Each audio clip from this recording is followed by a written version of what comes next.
एक दीदी जी दुकान पे गई और उन्होंने बोला भैया ये शर्ट दिखाना ज़रा।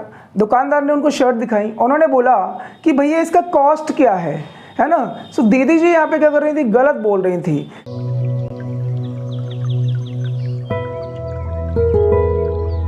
So good evening guys, chanting Chanakya academy की लाइव विद इकोनॉमिक्स सीरीज में आपका एक बार फिर से स्वागत है।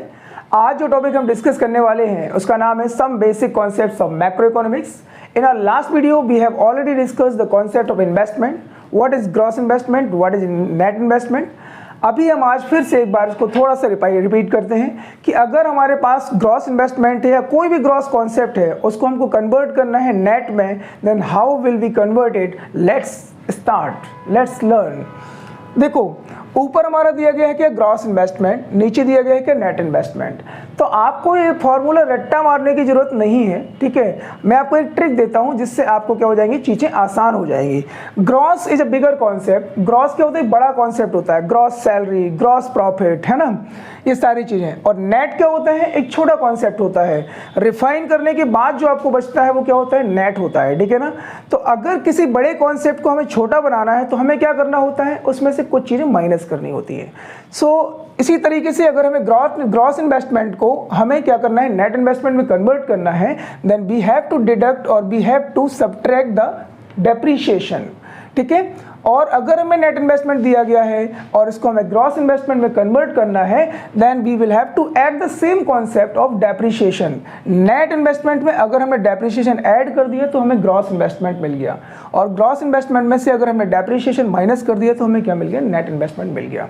डेप्रीशिएशन क्या होता है ये आप लोगों को पहले से ही पता है। फिक्स्ड एसेट्स की वैल्यू में जो भी कमी आती है तीन कारणों की वजह से, normal wear and tear, passage of time, obsolescence, तो उसको हम क्या बोलते हैं, डेप्रीशिएशन बोलते हैं। डेप्रीशिएशन का दूसरा नाम कंजम्पशन ऑफ फिक्स्ड कैपिटल है। अगर क्वेश्चन में कंजम्पशन ऑफ फिक्स्ड कैपिटल आता है तो आपको कंफ्यूज नहीं होना है, आपको यही समझना है कि ये जो वैल्यू दी गई है वो किसकी दी गई है, डेप्रीशिएशन की वैल्यू दी गई है।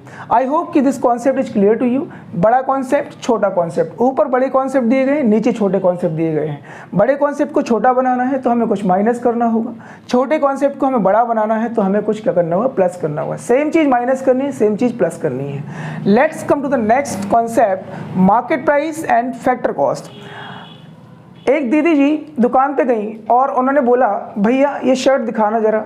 दुकानदार ने उनको शर्ट दिखाई। उन्होंने बोला कि भैया इसका कॉस्ट क्या है ना।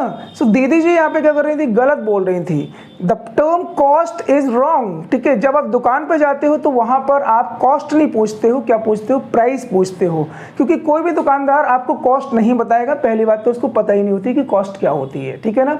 Let's understand what's the difference between cost, factor cost and market price. Market price मतलब क्या होता है, कोई भी कमोडिटी जब रेडी होके फाइनल कंज्यूमर तक आती है, अल्टीमेट कंज्यूमर तक आती है, तो जो प्राइस वो पे करता है उसको हम बोलते हैं मार्केट प्राइस। फैक्टर कॉस्ट को आप समझने के लिए या याद रखने के लिए फैक्ट्री कॉस्ट भी बोल सकते हो। फैक्ट्री कॉस्ट मतलब जो भी गुड्स एंड सर्विसेज एक प्रोड्यूसर प्रोड्यूस कर रहा है, उसके प्रोडक्शन पे जितना भी खर्चा आया है उसका टोटल, वो सब क्या कहलाता है, फैक्टर कॉस्ट का पार्ट होता है, ठीक है ना। और मार्केट प्राइस, इसको समझते एक छोटी सी स्टोरी से। एक प्रोड्यूसर था, वो पेन बना रहा था, मार्कर बना रहा था। उसने क्या लिया, कुछ रॉ मटेरियल लिया। रॉ मटेरियल कितने का लिया, रॉ मटेरियल में उसने प्लास्टिक लिया, इंक लिया, है ना, कुछ कलर्स लिए, और ये सारे की सारे रॉ मटेरियल की वैल्यू कितने की थी, 10 रुपये की थी।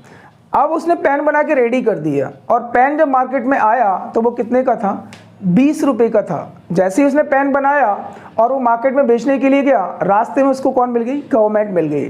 तो गवर्नमेंट ने रोक लिया उसको, अरे अरे भाई कहाँ जा रहे हो, रुको तो सही। तो उसने बोला कि सर हम तो मार्केट में अपना मार्कर बेचने जा रहे हैं, है ना।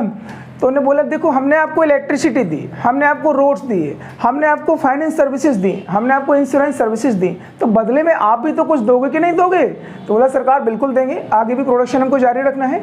तो उसने क्या किया, गवर्नमेंट ने जो 10 रुपये का हमारा कॉस्ट आया था उस पर उसने क्या किया, 5 रुपये का टैक्स लगा दिया। कितने का टैक्स लगा दिए? 5 रुपये का। Now the price of the pen has risen to 15 rupees, उसी मार्कर का प्राइस कितना हो गया? 15 रुपये हो गया, ठीक है। लेकिन इतने में ही क्या हुआ, गवर्नमेंट को ख्याल आया कि पेन या जो मार्कर है, this is very important thing, है ना, ये एजुकेशन में काम आता है हमारा, ठीक है। तो उसने क्या किया, उस मार्कर पे 3 रुपए की सब्सिडी दे दी। तो फाइनली जो हमारा मार्कर था वो कितने का हो गया? 12 रुपए का हो गया। अब 12 रुपए जो था हमारा वो क्या हुआ? मार्केट प्राइस हुआ, और 10 रुपए जो हमारा खर्चा आया था वो क्या हुआ? फैक्टर कॉस्ट हुआ।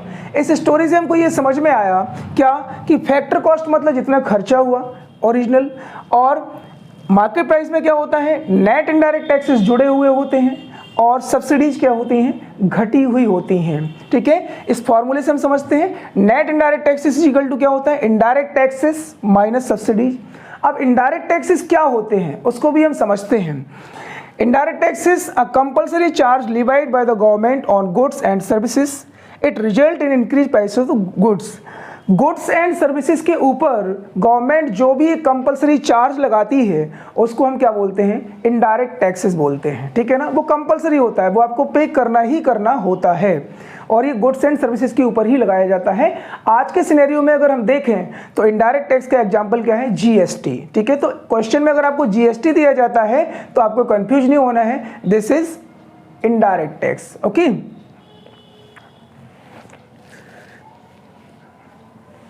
Let's understand what's the concept of subsidy. Economic assistance given by the government to its citizens on purchase of goods and services. It lowers the prices of goods and services. Government के द्वारा अपने citizens को goods and services के purchase पे जो भी economic assistance, आर्थिक सहायता दी जाती है उसको हम क्या बोलते हैं? सब्सिडी बोलते हैं। और सब्सिडी के लग जाने से, सब्सिडी के मिल जाने से गुड्स एंड सर्विसेज के प्राइसेस क्या हो जाते हैं? कम हो जाते हैं। जैसे हमने पेन वाले केस में देखा था कि 10 रुपये की फैक्टर कॉस्ट थी, 5 रुपये के टैक्सेस लग गए, प्राइस बढ़ गया, 3 रुपये की उसमें सब्सिडी मिल गई तो प्राइस कितना हो गया? 12 रुपये हो गया, प्राइस क्या हो गया? कम हो गया। तो आई होप कि आपको नेट इनडायरेक्ट टैक्सेस क्लियर हो गया होगा, सब्सिडीज क्लियर हो गई होगी, इनडायरेक्ट टैक्सेस क्लियर हो गया हो, फैक्टर कॉस्ट क्लियर हो गया, मार्केट प्राइस क्लियर हो गया होगा। अगेन हम अपना ट्रिक याद करते हैं। मार्केट प्राइस क्या होता है? मार्केट एक बड़ा प्लेस होता है, ठीक है ना। फैक्ट्री क्या होती है? Comparing to market is a small place, ठीक है। तो बड़े कॉन्सेप्ट को हमको छोटा बनाना है तो हम क्या करेंगे? कुछ माइनस करेंगे। क्या माइनस करेंगे? नेट इनडायरेक्ट टैक्सेस माइनस करेंगे। छोटे कॉन्सेप्ट को हमें बड़ा बनाना है तो क्या करेंगे? हम कुछ प्लस करेंगे। क्या प्लस करेंगे? अगेन नेट इनडायरेक्ट टैक्सेस ही हम प्लस करेंगे, ठीक है। तो ये था हमारा किसका कॉन्सेप्ट? मार्केट प्राइस का और फैक्टर कॉस्ट का। Hope it is clear to you. Now we come to the third concept, that is national income and domestic income, ठीक है ना। ये जो तीनों के तीनों फॉर्मूले हैं आपको न्यूमेरिकल सॉल्व करने में बहुत ज़्यादा काम आने वाले हैं। So these 3 formulas must be on your finger tips if you want to solve the numericals properly without any difficulty. National बड़ा कॉन्सेप्ट है, डोमेस्टिक एक छोटा कॉन्सेप्ट है। डोमेस्टिक का मतलब होता है घरेलू और नेशनल का मतलब होता है राष्ट्रीय। तो राष्ट्र बड़ा है घर से, ठीक है। नेशनल इनकम को अगर हमें कन्वर्ट करना है डोमेस्टिक इनकम में तो हम माइनस कर देंगे क्या इसमें से? Net factor income from abroad. Net factor income from abroad, NFI short में इसको बोलते हैं। और डोमेस्टिक इनकम को अगर हमें नेशनल इनकम में कन्वर्ट करना है तो हम क्या करेंगे? Net factor income from abroad को क्या कर देंगे? प्लस कर देंगे। अगेन वही ट्रिक, छोटे को बड़ा बनाना है, बड़े को छोटा बनाना है, माइनस करना है, प्लस करना है। आपको समझ में आ गया। अब भाई net factor income from abroad क्या होता है, ठीक है, समझते हैं इसको। थोड़ा सा रुक जाओ, इट्स टू हॉट, है ना। चलो, net factor income from abroad is equal to क्या है? Factor income from abroad minus factor income to abroad. अब फैक्टर इनकम फ्रॉम अब्रॉड क्या होता है भाई? हमारे factors of production foreign countries में जाके जो भी इनकम अर्न करते हैं उसको हम फैक्टर इनकम फ्रॉम अब्रॉड बोलते हैं। फ्रॉम मतलब से, विदेशों से कितनी इनकम हमको मिल रही है। एग्जाम्पल लेते हैं, हमारे यहाँ के मान लो टाटा ग्रुप है। टाटा ग्रुप ने क्या किया? एक कमर्शियल कॉम्प्लेक्स खरीदा न्यूयॉर्क में जाके, ठीक है ना, और उसको क्या कर दिया? रेंट आउट कर दिया। बेसिकली टाटा रेंट आउट तो नहीं करते हैं, लेकिन चलो एग्जांपल पे हमने ले लिया, उसको रेंट आउट कर दिया। Now the rental income received by Tata from New York is the part of net factor income from abroad. दूसरा एग्जांपल लेते हैं, मिस्टर दीपक हैं, वो जा रहे हैं कहाँ पे? कनाडा जा रहे हैं और वहाँ पे जाके काम कर रहे हैं and he is earning the salary of 5 lakh rupees per month, ठीक है। सो मिस्टर दीपक को जो भी इनकम मिल रही है as a salary, that is the part of factor income from abroad to India. India के लिए फैक्टर इनकम फ्रॉम अब्रॉड होगा। होप आपको समझ में आ गया होगा। इसी तरीके से factor income to abroad, to का मतलब होता है को, हमने विदेशों को कितनी इनकम दी, कितना पेमेंट किया, ठीक है, कि उनके लोग हमारे यहाँ पे आए, वो काम कर रहे हैं, हमने उनको सैलरी दी, उनके लोगों ने हमारी कंपनीज में इन्वेस्टमेंट किया, हमने उनको प्रॉफिट दिया, that is factor income to abroad. चला गया। अब नेट कैसे मिलेगा, हमने पेमेंट कितना किया है और उसमें से हमें पेमेंट कितना मिला है और हमने दूसरों को पेमेंट कितना किया है, अगर हम दोनों को माइनस कर दें तो हमें क्या मिल जाता है, नेट मिल जाता है। सपोज इंडिया ने विदेशों से जो टोटल इनकम अर्न की, factor income from abroad, that is 5000 crore, okay. और हमने विदेशों को, सारे के सारे फॉरेन कंट्रीज को जो फैक्टर पेमेंट किया है वो कितना किया, 3000 करोड़ का किया। तो नेट कितना बचा हमारे पास, 5000 माइनस 3000, दैट इज 2000 हमारी net factor income from abroad हो गई। NFIA का जो कॉन्सेप्ट है वो माइनस में भी आ सकता है। माइनस में कब आएगा, जब हमने पेमेंट ज़्यादा किया है और हमें मिला कम है तो ये माइनस की वैल्यू आएगी। जब प्लस में कब आएगा, जब हमने पेमेंट कम किया है, हमें मिला ज़्यादा है, तो ये वैल्यू किस में आएगी, प्लस में आएगी। When all the two concepts are equal to each other, तो NFIA क्या हो जाएगा, 0 बटा सन्नाटा, ठीक है ना।